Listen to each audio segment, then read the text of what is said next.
Selamat datang lagi di pembahasan kita. Kali ini kita mau bedah satu sumber menarik yang Anda bagikan, buku The Third Door dari Alex Banayan. Ini ceritanya keren banget tentang anak kuliahan gitu ya, yang pengen belajar langsung dari orang-orang paling sukses di dunia. Sebut aja Bill Gates, Lady Gaga, Spielberg. Tapi masalahnya dia ini bukan siapa-siapa. Nggak punya koneksi, nggak punya jalur khusus. Iya, dan konsep utamanya itu kan pintu ketiga ya. Jadi kalau pintu pertama itu antrean umum, pintu kedua itu jalur VIP khusus orang dalam. Nah, pintu ketiga ini cara lain, lewat jendela, lewat dapur. Pokoknya jalur nggak biasa yang mesti dicari sendiri, kreatif gitu. Betul. Dan misi kita hari ini adalah ngambil satu pelajaran penting banget dari pencarian pintu ketiga ini. Ada satu momen aha yang spesifik, yang fokusnya dari bab 24 buku itu, The Final Bullet. Mari kita gali lebih dalam. Yang saya suka dari buku ini tuh, dia nggak cuma fokus di suksesnya aja, tapi justru di proses awalnya. Yang seringkali, berantakan, penuh perjuangan gitu. Jadi sumber ini kaya banget sama detail gimana sih caranya nemuin atau bahkan ngebuka pintu ketiga itu. Seringkali lewat momen-momen yang nggak terduga sama sekali. Benar banget. Nah, salah satu tokoh kunci buat si penulis ini, Alex Banayan, itu adalah Tony Hsieh, dulu CEO Zappos. Penulis ini terinspirasi banget sama bukunya Tony, Delivering Happiness. Udah seneng banget bisa ketemu, ini malah dapat kesempatan lebih gila lagi. Kesempatan apa tuh? Dia dapat izin buat istilahnya ngekorin Tony Hsieh selama 2 hari penuh. Langsung di kantor pusat Zappos di Las Vegas. Wah, itu sih langka banget ya. Orang luar bisa dapat akses kayak gitu. Ini ngamatin semua.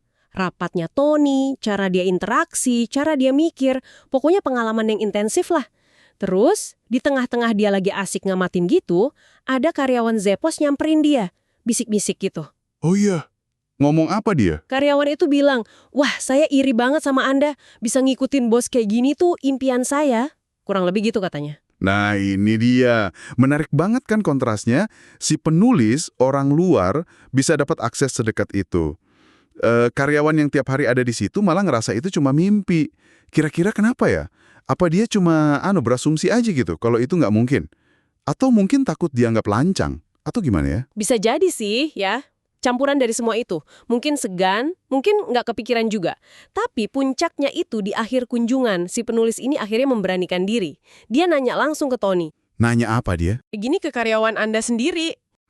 Pertanyaan bagus.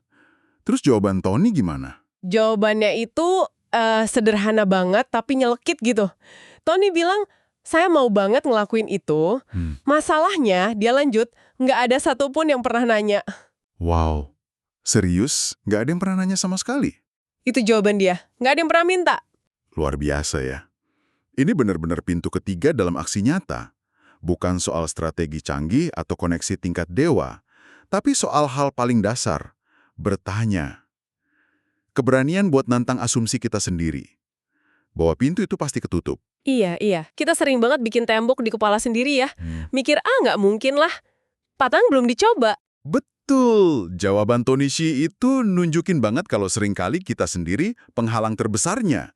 Kita yang bikin pintu itu kelihatan terkunci. Dan ini kan bukan cuma cerita soal Tony Hsieh aja ya di buku itu, pola yang sama muncul lagi dan lagi. Keberanian buat nanya, nyoba jalur nggak biasa. Banyak tokoh sukses di buku itu cerita gimana mereka nemuin celah atau jalan pintas pas pintu pertama dan kedua ketutup buat mereka. Kisah Hsieh ini kayak rangkuman kecil dari filosofi besarnya. Tepat sekali. Jadi apa artinya ini buat Anda yang dengerin? Pelajaran utamanya jelas banget ya. Jangan pernah remehkan kekuatan dari satu pertanyaan. Pertanyaan yang tulus, yang berani. Coba deh pikirin sebentar. Pintu mana nih di hidup Anda atau di karir Anda yang kelihatannya kayak terkunci rapat. Padahal mungkin sebenarnya cuma nunggu diketuk aja. Kesempatan apa yang mungkin kelewat cuma gara-gara Anda udah mikir duluan, pasti jawabannya enggak. Benar banget. Asumsi itu bisa jadi penjara yang kita bikin sendiri. Tapi ini juga bikin mikir lebih jauh kan? Kalau kuncinya bertanya, terus gimana cara bertanya yang efektif? Oke, Tony Hsieh mungkin orangnya super terbuka. Tapi kan nggak semua orang kayak gitu. Nah, iya juga.